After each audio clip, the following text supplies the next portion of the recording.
Case file number 3415. Written by Blue Moon Rambler. Where the street view ends. There's a boulevard that's almost a direct route between my friend's place and mine, which are about 3 miles apart. I was driving this boulevard a lot in August because he was recovering from surgery and I visited a lot. There was a big, ugly, 2-story run-down house that I always saw when heading home, as it was very noticeable because the side facing the intersecting street was covered in Trump and Van signs and had a giant Trump flag near the roof. At some point, while driving back and forth, I realized I hadn't seen this house in a while, or at least all the political signage. I asked my friend about it, and we took a drive along the boulevard, carefully looking for the house, as we didn't know exactly where it had been, but it simply wasn't there. There's a parcel of land that looks like a half lot with a picnic table on it next to a different house. It just doesn't look large enough for that big old house, though it's possible the house was indeed there and extremely close to the next one, and then got torn down. I went to Google Maps Street View to look for the place. Google had updated it in August, and I thought, aha, it will be there.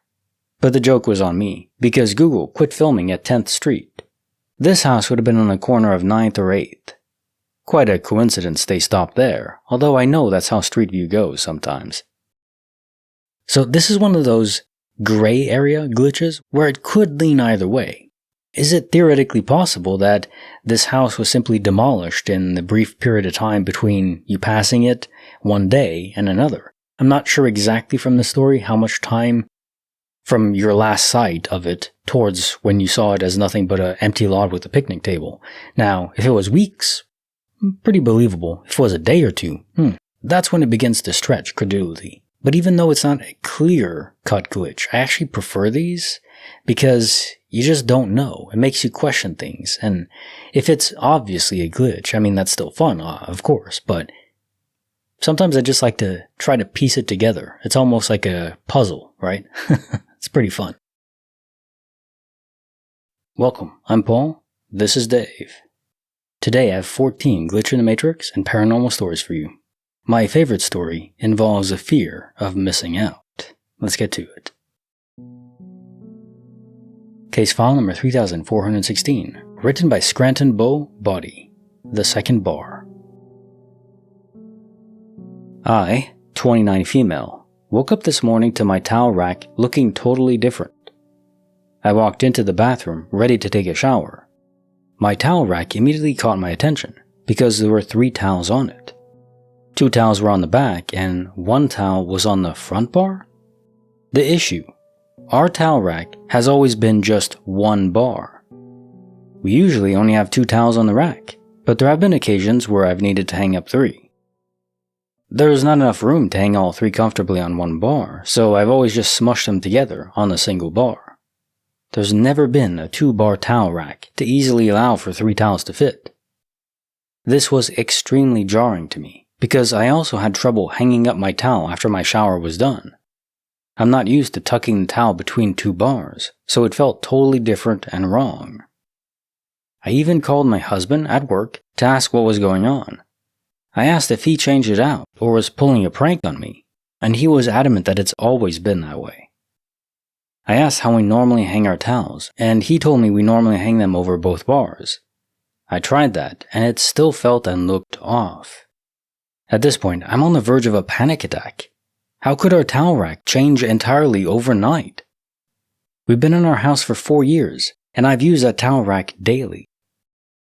Okay, if you tell someone that you had a panic attack over a second bar in your bathroom to hang clothes on, or a towel, I don't think most people would really understand the implications of why that would be the case. Anything can drive someone a bit loopy if it's in the proper context. And in this case, yeah, a reappearing bar. It's not like I have 1 bar in my bathroom. If tomorrow I have 2, something's messed up.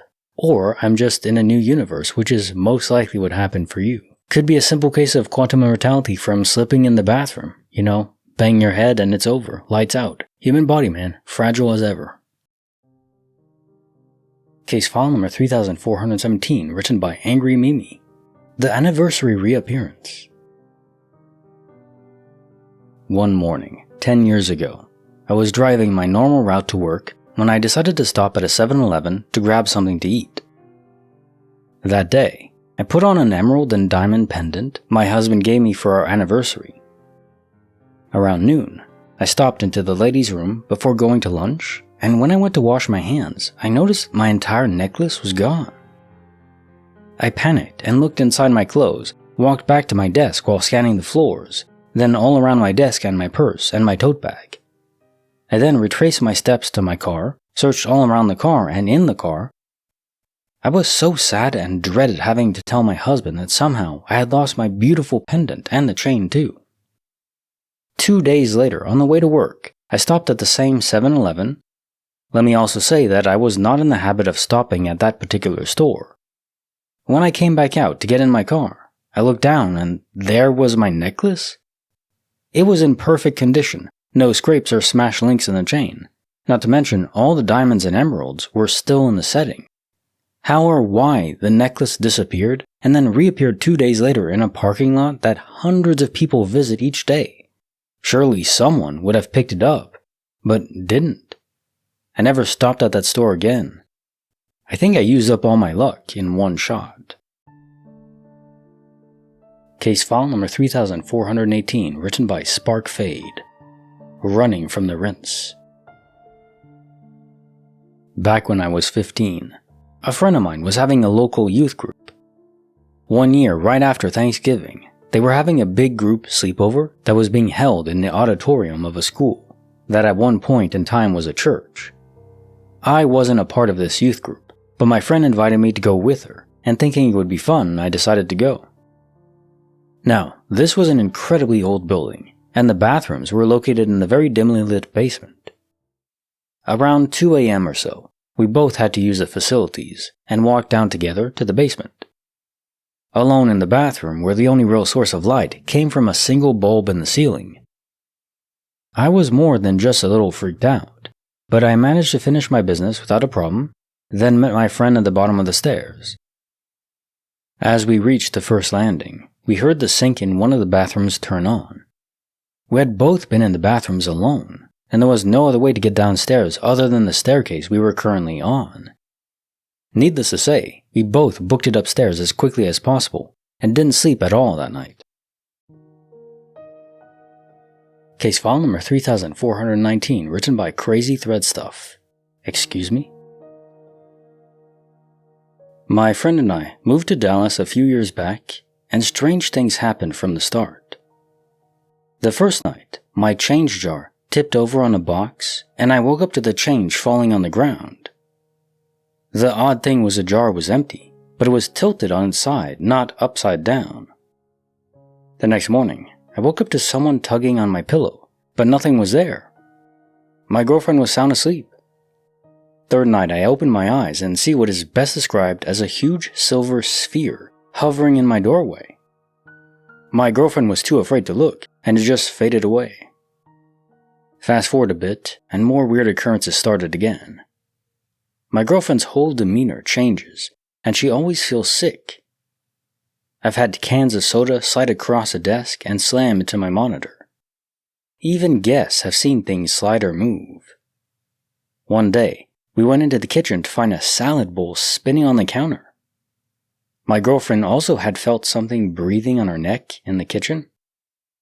For a few years, a constant scratching would occur at the front door. I would open it up and nothing was there.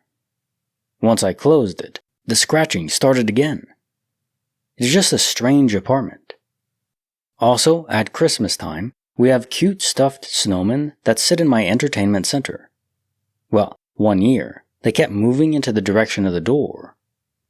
I almost forgot the most freaky thing, though. I wake up to pee, and it gets really cold in the bathroom. I hear an old lady's voice say, "Excuse me," in my ear. I ran into my room like a scared child. Case file number 3420, written by Zebra Borgata. The graphics of 1993. Way back in 1993, in my early 20s, I designed a logo and graphics for a goofy movie-themed t-shirt on my Apple Mac. Getting a design printed on a shirt nicely back then was a pain in the butt and a little pricey. I knew my brother and a close friend would get a kick out of the shirt, so I paid to have 4 made. 1 for my brother, 1 for my best friend, and 2 for me. I wanted an extra for myself in case of accidental shrinkage or if maybe the shirt faded quickly when laundered, etc. I needed a backup spare shirt. I had the shirts made in March 1993 and gave them to my friend and brother. Fast forward to 2025. I still have my silly custom shirts and sparingly wear them because I want to keep them from fading. Over the years I've worn them a lot though. A few months ago, I was doing the semi-regular exercise of tossing out old worn-out clothes or putting them in a donation pile. Well, during this last rearranging or cleaning, I realize I now own 3 of those custom shirts I made. I am 99.999% sure for the last 30 years I've only had 2.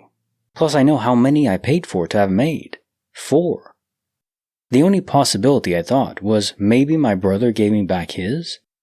I texted him and said, "Hey, do you remember that movie t-shirt I custom made all those years ago? Do you still have it?"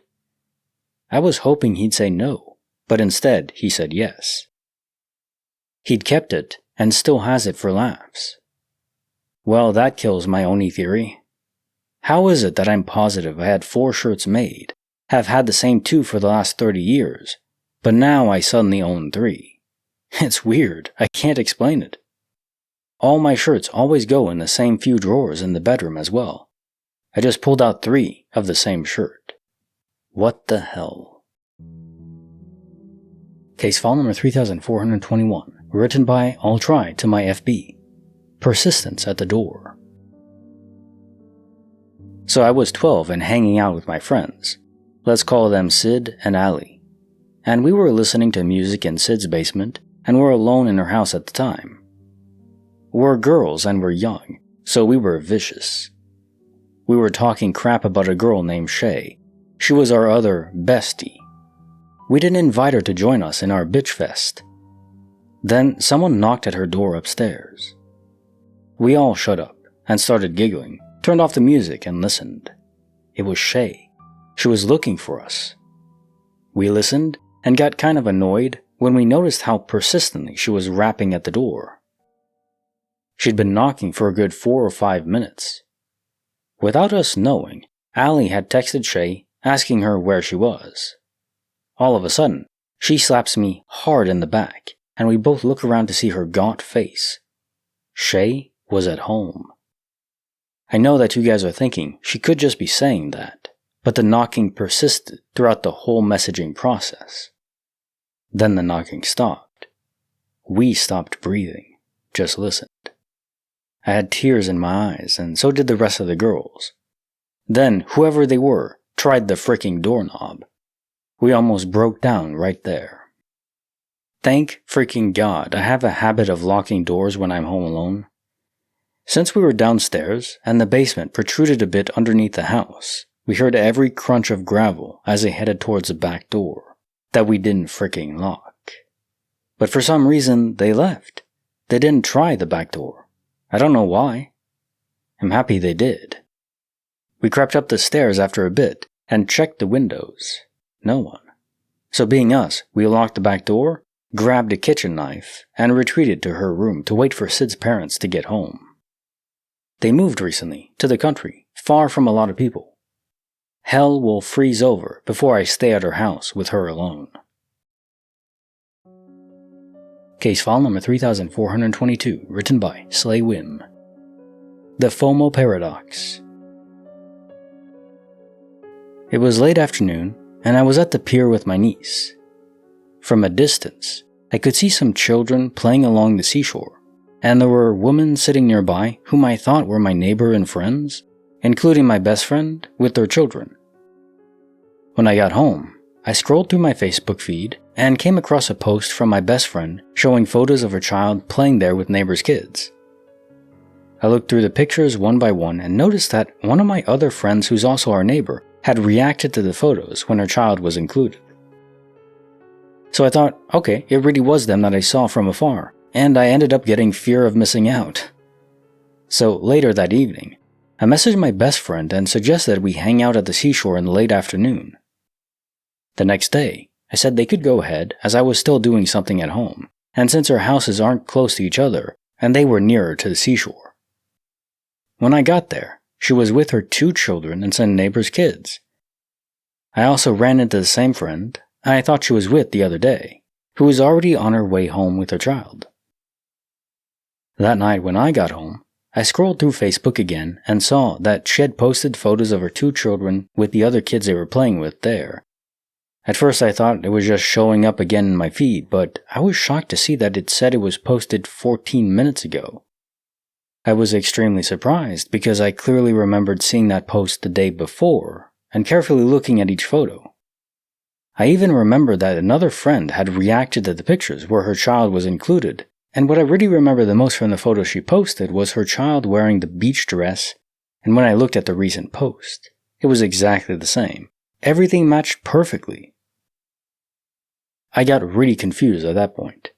I checked her Facebook wall to see if she had posted any photos the day before, but when I looked, there was nothing there. Only shared posts from other pages weeks ago from her recent post. And what's really shocking to me is when I told her about it, she said she hadn't gone down to the seashore the day before. She said the only time she went there was when I invited her. That was the first and only time. I told my boyfriend about this and he said he believes me, but he wished I didn't tell anyone else because they might think I'm crazy. So is this a case of a time loop, where you simply saw what was going to happen, most likely again? Or it could even be an alternate universe where something that is likely to happen in one simply happens at a later date, 1 day later. But that's less likely because it sounds like everything was basically exactly the same. I don't think it would be, if it's a day delayed, it would still have some differences in the actual event happening, going to the beach. So I think it is a time loop, perhaps a space-time portal. It has to be more than just that because you didn't just see the event at the beach, you saw the pictures on Facebook. That is the most tremendous part of this glitch. Even seeing people react to it, but simply wasn't there before. Now, okay, could you say this was some elaborate prank and your friend simply deleted the post from the other day? Re-establishing it then? Could be. But where's the payoff? Does anyone do that? Where they prank someone just to mess with their mind, which I completely appreciate and admire even, but they never reveal it. To me, that's missing half it's like cooking a meal without eating it, right? That doesn't make any sense. Where's the payoff? You gotta eat the food for it to actually have any value. I don't know. That's my perspective on pranks anyways. Case file number 3423. Written by Andrew DX. A Breath in the Dark. Around a year ago, I was back from university over the Easter break to visit my folks. Having fallen asleep at around 2, I slept like a baby for the next couple of hours. When I woke up, I found myself at the opposite side of the bed to my bedside table where my alarm clock was. Not knowing what time it was, I decided to roll over and check my alarm clock. In retrospect, I woke up in pretty much pitch darkness and looking at my clock was not necessary, but I digress. As I rolled over, I saw a figure standing at the side of my bed. I could not determine whether or not it was male or female in the process, but it was damn sure a human. Suffice to say, it was probably the single scariest thing I've ever seen. I quickly shut my eyes because I thought, perhaps, he would just think I was adjusting my position, when in reality, I was nearly peeing myself. I closed my eyes tightly and gripped onto my duvet for dear life. After around 5 minutes of this, I mustered up the bravery to open my eyes to see if he was still there, or if he was merely a figment of my dreary-eyed imagination. But he was still standing there, breathing slowly. It was at this moment I genuinely feared for my life. After another 5 minutes of duvet clinging and sweating like Pavarotti in a cake shop, I opened my eyes once more. The figure had left the side of my bed. Thinking that the worst was over and I had previously been in some weird sleep paralysis or lucid dream state, I reconfigured my sleeping position. In doing so, I realized that the figure had not left my room and was instead lying on his back just in front of the foot of my bed. I decided at this point that there was a real threat to my safety and that it was time to take some form of action. My first thought was to jump out of bed and attack the figure. I then reasoned with myself that if this thing could break and enter into our home without waking me or anyone else for that matter, he would probably have no trouble in putting some fat kid on his back in a hurry. I then decided my best plan of action would be to run out of my room, scream Bloody Mary, and hopefully wake up the rest of my family and startle the thing in the process. I am hefty, but that night I would have beaten Usain Bolt. I darted across my room, flipped the light switch, and to my untold relief, the figure had vanished. I slept in my parents' room that night, I'm not ashamed to say. I still have no explanation as to who was standing at the side of my bed, and since then I have not slept anywhere near as I did up to that point. I now wake up out of breath, in cold sweats, and have strange bouts of sleep paralysis and vivid dreams where I can hear people in my room and feel myself being grabbed and restrained. I tried to convince myself it was my sister sleepwalking, but there was no way that figure was a 14-year-old girl. Truly the most terrifying experience of my life. Case file number 3424, written by Gullex. Till physics do us part. I was laying in bed about 10 p.m., resting a sore shoulder and reading. My wife walks into the room, staring at me. I asked her what was up, and she took a moment before she could muster, "Come to the kitchen with me." A minute prior, she'd been standing in front of the microwave, arms crossed and quite still, heating up a warm pack for me. Suddenly she heard a ting, blink, glass and metal sound to her immediate left. She turned to see what it was and found her wedding ring sitting on the countertop. Her wedding ring that she rarely, if ever, takes off, and certainly did not take off at any point that day. I asked for the ring and tossed it against a glass bottle and metal thermos sitting on the countertop. Ting, blink. She shouted, "Yes, that was exactly the sound I heard." I have no idea what to make of this. I'm not proposing ghosts or any supernatural explanation, but I'm at a complete loss of where to even begin figuring out what happened here. My wife does not make crap up like this. She does not drink or use drugs, and has no mental health history. She was absolutely certain she did not take off her ring at any point that day, and even remembered admiring it on her finger earlier that afternoon. I mean, even if someone says ghosts, okay, how the hell did the ghost teleport the ring off the finger? And if somehow she did actually take it off and forget, what the hell was the sound? Case file number 3425, written by F. Goose, Hawaiian with a side of fear. I was at a buddy's house having a Digimon marathon, if I remember correctly. Anyway, we get to about 7 in hunger, and he starts going on and on about how good the new Domino's pizza is, and he's got me watering my mouth. So we order 2 large Hawaiian-style pizzas, and we wait. About 45 minutes later, it's like 10:45 p.m., and now I'm at about 9 at this point in hunger, and the delivery guy gives us a call and tells us he's out front. I stumble down the steps and throw open the door, and standing there with our pizza on the front steps is the most prison-looking individual I have ever seen, driving what was clearly a van with a Domino sign on the top. He was an enormous man, wearing a Domino snapback with sweat stains clearly visible even in the night darkness. His brow was pronounced and sloping, his teeth rotted and stained by cigarettes. The vehicle was a crap brown early 90s celebrity with a window that was less a window and more of a trash bag duct taped to the passenger side of the car. I cautiously approached the gentleman in the hopes of making this a quick transaction. I take the pizzas away from him and hand them to my friend at the top of the steps. My heart sank a little when I realized I had paid with my card and now I needed to awkwardly sign the receipt and deal with this delivery guy for longer than I wanted to.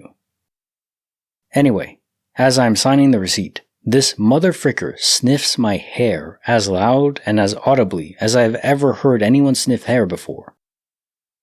I shot my head up and made eye contact with this dude, his eyes yellow and wide as the full moon at night. His breath stinking of menthol and cigarettes and day-old cheesy bread. He looked back at me and said, "Damn, you smell good. What's that scent you got on?" He said this while flaring his nostrils like a crazed and hungry jungle cat getting ready to pounce on an unsuspecting antelope. We just sat there and stared at each other for what was only about a millisecond, but what felt like 10 minutes. I took a step back, threw my hands in the air, and shouted, "Whoa, buddy." Took another step backwards into the house, and as I was shutting the door, I looked at him and said, "It's Head and Shoulders, man." I left him with a $2 tip. Okay, so this is just a creepy story, but what I love so much about it is the ending where you still decide to tip the person, the creepo, you could say. You still tipped him $2. Like, you should tip him negative $2, not tip. For some reason, that just, I was laughing internally at that last line there. Still tipped him, okay. How much if he didn't sniff your hair? I don't know, but I don't think he deserved a tip. It's just, I don't know why I find that so funny. Case file number 3426, written by B-Mill, Coal Dust and Cold Air. A little background. My hometown was a coal mining town in the late 1800s and early 1900s. My grandparents built the house in the 1960s. My mom and my uncles grew up there, as well as me and my sister. I spend most of my time in the basement, simply because it's a more open area, so I'm either down there on my computer or hanging out with my friends. The basement has a creepy feel to it. Something just feels weird about being down there late at night. I've had 2 cats. The first would sit at the front of the stairs, stare down the hallway, and hiss at nothing, and then move her head as if she was watching somebody get closer and closer. My second cat would just stare down the hall, hiss, then run and hide. We've always heard strange, inexplicable noises, usually somebody calling out one of our names. Every now and then, there would be a rush of cold air, but no open doors or windows. Or one room would be unreasonably cold while the rest of the basement was fine. Unfortunately, it doesn't stop there. According to my mom, when my sister and I were young, we used to go play with the girl in the basement. There were no other people living there. Years later, I invited a friend over to play some N64. As we were getting ready to play, a cold rush of air went through the basement and something pushed him flat on his butt. He goes white and we both sprint upstairs. When I was a freshman in high school, I woke up in the middle of the night not being able to breathe, and there was a definite weight on my chest. I woke up gasping for air and find a glowing figure of a small girl kneeling on my chest. All she said was, "Hello," and then she disappeared. I didn't sleep for the rest of the night.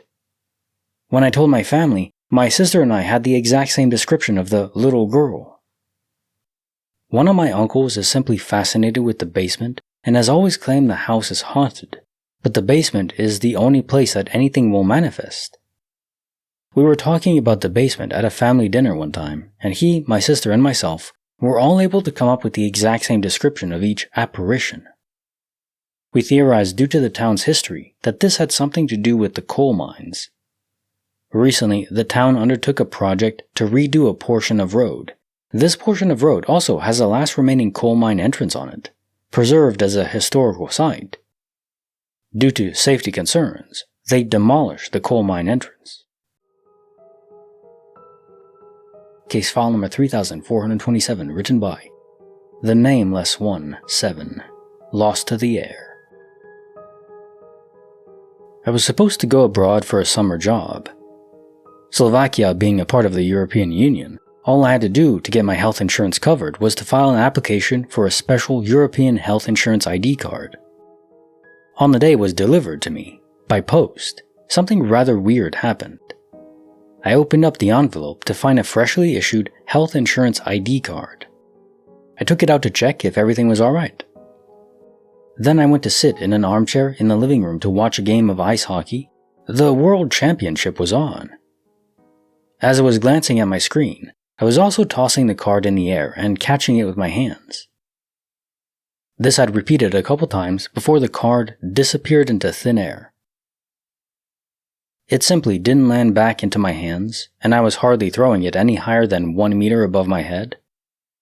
I searched for it everywhere for a few hours, only to come to terms with the fact that it was lost for good, and I had to file for a new one. What is even creepier is that my parents painted the living room that particular summer while I was in England, so that all furniture was removed from the room. But they never found the ID card either, even then.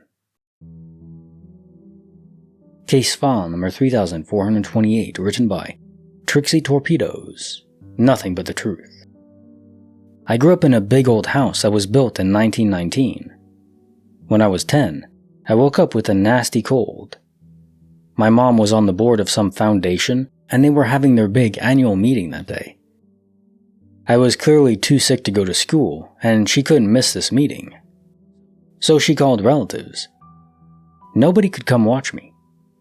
So after long deliberations, she decided to leave me home alone with a list of telephone numbers to call if anything happened. She left. I flipped on the TV and invited our 8-year-old basset hound, Cecil, up on the couch to watch with me. Now, unless there was a dog in heat nearby, or someone was grilling steaks, Cecil could give a crap. Well, Cecil was sound asleep, laying next to me, and suddenly, his head shoots straight up. He shoots off the couch and runs to the base of the stairs. The hair on his back was up, and he was clearly agitated. I didn't hear anything. Then, Cecil did something he'd never done before. He bolted up the stairs. He had never even been upstairs. He was far too lazy. My parents' room was at the top of the staircase. It used to be a library, so it has its own foyer and double doors. I went halfway up the stairs and could see Cecil barking madly at something in the room. He was going ape crap. Barking, then turning away and cowering, then barking like I'd never heard him before. I was scared crapless. While I was standing there frozen, I heard laughter coming from the room. Like a creepy old man cackling, like someone was laughing at this fat 8-year-old basset going nuts. I ran to the phone and called the cops. My mom had written the number down. I called and told the operator what was going on, and she could hear Cecil in the back, going nuts still. She had me stay on the line with her, and a short time later, 2 cruisers pulled up the driveway, 4 policemen. I ran and opened up the front door and let them in. They told me to go into the dining room and stay there. Cecil was still barking madly. They walked halfway up the stairs and pretty much sized up the situation the same way I had. Guns and batons drawn. They yelled for whoever was in there to come out with their hands up. I know, pretty cliché. Then crap got even weirder. Cecil would have normally started barking at the cops. Instead, he ran out of the room and stood up at the top of the stairs howling. Not barking anymore, but this blood-curdling wail and running in circles like he was possessed. At this point, another cruiser pulled up. 1 cop stayed downstairs and 3 stormed the bedroom. They were there for about 5 minutes. I fully expected them to come out with some creepy old man in handcuffs. They came out empty-handed. Now, there were 6 cops in the house, and Cecil could have cared less. 1 cop was with me, asking questions, while the other 5 searched the house. Then my mom came pulling down the driveway. Seeing 3 police cars in the driveway, she flipped out and burst through the door to see if I was alright. They searched the house for over an hour and came up with nothing. They told my mom what the situation was when they arrived, and told her they thought for sure there was indeed someone else in the house. Then I overheard my mom say something I really wish I didn't. It was probably those stupid ghosts again. She went on to explain that it wasn't the first time this has happened during the day, and sometimes she heard the creepy laughter and Cecil would go bat crap at the basement stairs too. The cops left, finally, and my mom told me that this was her biggest fear of leaving me alone, but also added that ghosts never hurt anybody, just scared the crap out of them. 5 years later, I got picked up for curfew violation, and the cop that detained us was one of the ones at my house that day. I asked him if he remembered, and he said, "Yeah, I remember. That was weird. Weird house. Haunted or something." Now time for the jokes of the day. I call it an elevator, but my British friend calls it a lift. I guess we were raised differently. A man is drinking in the pub for a whole day. Once he's finished, he drops to the floor, crawls out the door, crawls to his house, and crawls into bed. When he wakes up in the morning, his wife, unimpressed, says to him, "You were in the pub all day, weren't you?" The man replies, "How'd you know?" Wife replies, "You left your wheelchair there again." I used to know a baker who had red hair. He was a gingerbread man. I don't get why New York City gets so much attention for its New Year's Eve celebration. Every single year they drop the ball. My New Year's resolution is to stop being so condescending. And in case you weren't aware, condescending means talking down to people. Video up here? Tell him, Dave. We're up there. YouTube thinks you'll like it. Check it out. Don't forget to like the video and subscribe. I'll see you guys next time.